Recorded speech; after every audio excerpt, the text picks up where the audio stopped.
ए, क्यों बजा रहे हो? छोटा वाला बजा रहा है।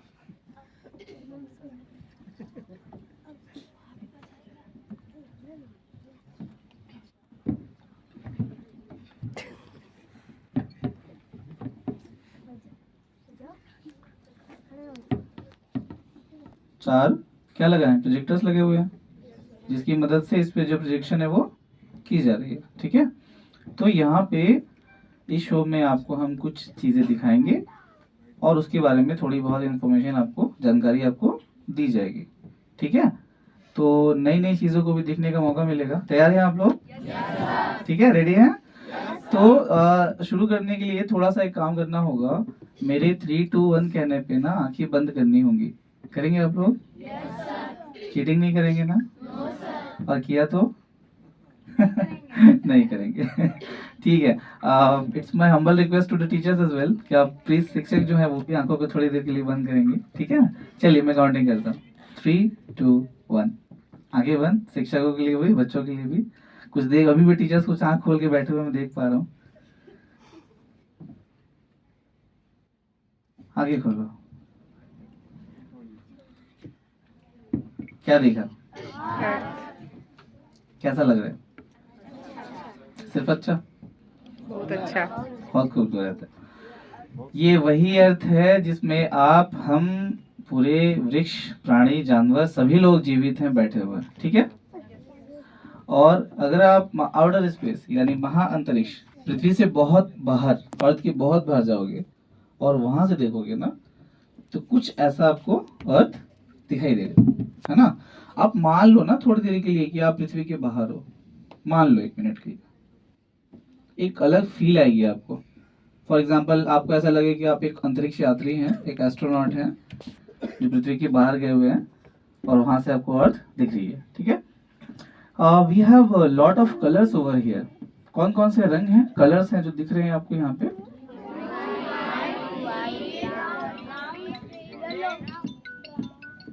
And each colour has it significance. हर एक रंग का अपना एक महत्व है। ठीक है, so if I ask you what is the importance of that blue color, what is it? Okay, and what does it white color signify? क्या ये सफेद रंग क्या बताते हैं आपको? क्लाउड्स। और ये ग्रीन कलर क्या होगा? Forest areas, agricultural land, crop land we have. उसके बाद आप देखोगे जहाँ भूरा रंग दिखाई देगा आपको, पर्वत, पठारी, मैदानी क्षेत्र हो सकते हैं। ठीक है, हिल areas, plateaus and mountains. Last but not the least, yellow colour, पीला, वो क्या बताता होगा? डेजर्ट्स, रेगिस्तान। ठीक है, और कहीं ना कहीं इन सभी चीजों से मिलकर हमारी अर्थ बनी है। ठीक है, लेकिन हमारी जो अर्थ है ये एक सोलर सिस्टम परिवार है सौरमंडल का, जिसका एक छोटा सा भाग है ये, है ना? It's a part of the family. लेकिन हमारी फैमिली बहुत बड़ी है। कौन कौन सी फैमिली में और कौन कौन से परिवार रहते हैं बताइए? बहुत सारे परिवार हैं हमारी, छोटे बड़े सभी लोग हैं, लेकिन एक पिता भी हैं, या आप माता कह लो, जो भी कह लो, सन। ठीक है, जिनसे हमारी उत्पत्ति हुई, हमारा जन्म हुआ, विकास हुआ। तो मैं आपको दिखाना चाहूंगा कि सूर्य रियल टाइम में कैसा दिखता है। अब इसका क्या अर्थ है मैं आपको दिखाऊंगा, उसके बाद बताऊंगा। लेकिन वो जो पूरा परिवार है ना, वो भी कहीं रहता है, एक गैलेक्सी में रहता है, मिल्की वे, जिसको हिंदी में दुग्ध मेखला कहते हैं। चलिए देखते हैं कि आखिर दिखता कैसा है the milky way Galaxy. It is Indeed beautiful, बहुत बहुत प्यारा है, बहुत खूबसूरत है। बहुत सारे छोटे छोटे डॉट्स आपको यहाँ दिख रहे होंगे। क्या है ये चीजें? These all are stars. और यहाँ पे भी आपको कुछ कुछ कलर्स दिख रहे होंगे ना? कुछ रंगों के नाम बता सकते हो?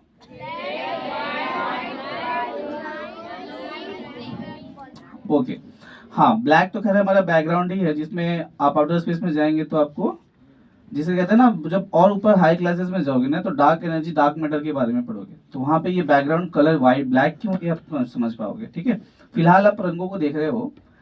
अगर मैं ये आपसे पूछूं कि जो तारे सबसे गर्म होते होंगे उनका रंग क्या होता होगा?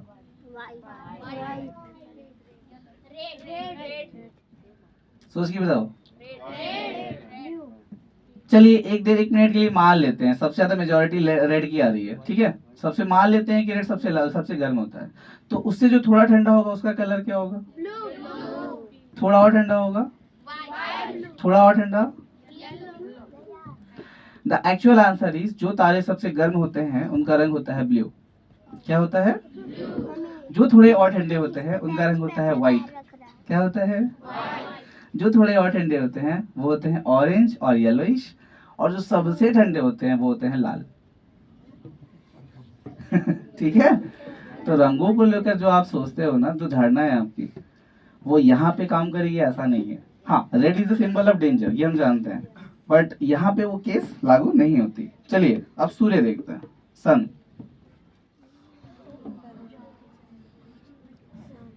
पहले स्प्लिट करता हूँ स्क्रीन को, फिर आप देखिए। आपने जमीन से तो सन को डेली देखा है, लेकिन अगर आप बहुत करीब जाएंगे, आप इतना करीब नहीं कि आप जल जाएं, लेकिन काफी हद तक जब आप करीब जाएंगे ना, तो आपको सूर्य एक धधकता हुआ गोला दिखेगा जो यहाँ पे दिख भी रहा होगा आपको, ठीक है ना। तो अब देखो, सूर्य, आप लोग जब भी आप सन को देखते हो, आपके मन में जो सबसे पहली चीज आती होगी कि बहुत गर्म है, यही सोचते होगे ना। मेरे दिमाग में भी आती है, आपके दिमाग में भी आती होगी, तो बहुत गर्म है। लेकिन कितना पता, कितना गर्म है ये कैसे पता चलेगा आपको? ऐसे समझते हैं, आपने घर में पानी उबाला है, तो आप देखोगे ना, एक ऐसी टेम्परेचर पे वो पानी पहुंच जाती है ना कि वो भाप बनना शुरू करती है ना। तो वो आपको अंदाजा है वो टेम्परेचर क्या रही होगी? लगभग 100 डिग्री के आसपास। जैसे देखो, आप देखोगे ना, एसीज में अभी टेम्परेचर मेंशन किए हुए हैं, देखो 22 डिग्री पे रखा हुआ, यानी इस रूम का जो रूम टेम्परेचर वो कितना है? 22 डिग्री है। ऐसे ही जब आप टेम्परेचर को इंक्रीज करते करते 100 डिग्री पे ले जाओगे तो वो भाप बनना, इवापोरेट करना शुरू करेगी। ये अब अगर मैं आपसे ये कहूँ कि उस गर्म पानी में अपनी उंगलियों को डालो, डालोगे? क्यों? जल जाएगा। तो ये है सिचुएशन 100 डिग्री का। अब हम सन की बात करते हैं। सन का जो कोर है ना, जैसे हर एक बॉल का एक अंदर का पॉइंट होता है, सेंटर, उसी प्रकार ही हमारे सन का भी एक सेंटर पॉइंट है जहां पे टेम्परेचर बताई जाती है 1.2 crore degree Celsius, 1.2 crore degree Celsius. अब आप सोचो कि करोड़ों में जब तापमान होगी तो कितना ज्यादा गर्म होगा, मतलब वी कांट इवन इमेजिन कि वो कितना गर्म होगा। बस एक आंकड़े हैं, एक नंबर्स हैं जो आपको ये पता होने चाहिए, ठीक है। चलिए, अब इसी सन को हम एक्सरे में देखते हैं। एक्सरे समझते हो, है ना? एक रे होती है इलेक्ट्रोमैग्नेटिक स्पेक्ट्रम में, जिसको अगर आप, जैसे हड्डियां टूटती है तो हम एक्सरे करवाते हैं हड्डियों का, उसी प्रकार अगर हम सन का एक्सरे करें तो आपको सन जो है ऐसा झलकता हुआ दिखाई देगा, ठीक है। लेकिन अब मैं एक कंपैरिजन दिखाता हूँ आपको। मान लो कि ये पूरा का पूरा सन जो हमारा, ये पूरा बड़ा वाला ग्लोब क्या है? सन है, और उसके रेस्पेक्ट में जितने भी प्लैनेट्स हैं अभी, वो उसके सामने हमने रख दी हैं। अब देखो तो सबसे छोटा वाला जो सामने का डॉट दिख रहा है आपको, वो एक प्लैनेट है जो आप जानते हो, मरकरी। तो आप इमेजिन करिए कि अगर सन के रेस्पेक्ट में मरकरी को रखा जाए तो वो वाकई बहुत छोटा है कि नहीं? उसके बाद आप देखोगे तो वीनस आती है, उसके बाद आपको तीसरा वाला क्या दिख रहा है जिसपे अभी आप बैठे हुए हो, उसके बाद आपको पता है मार्स, और सीक्वेंस आप जानते हैं, ठीक है। चलिए एक कुछ प्लैनेट्स में दिखाता हूँ आपको। ये एक प्लैनेट है, एक ग्रह है जो मैंने आपको दिखाई है। आप अंदाजा लगा कर बता सकते हैं नाम क्या है? Moon is not a planet, it's a natural satellite. और ये मैंने कहा कि एक प्लैनेट है, इट्स मरकरी। क्या है? हिंदी में क्या कहते हैं? मरकरी को क्या बुध। बोलते हैं? क्या कहते हैं? हाँ जी, बुध कहते हैं इसको। अच्छा, इसको देखने पे सबसे पहले आपको जो दिखेगा वो बहुत सारे गड्ढे दिखेंगे, और इंग्लिश में हम इन्हें कहते हैं क्रेटर।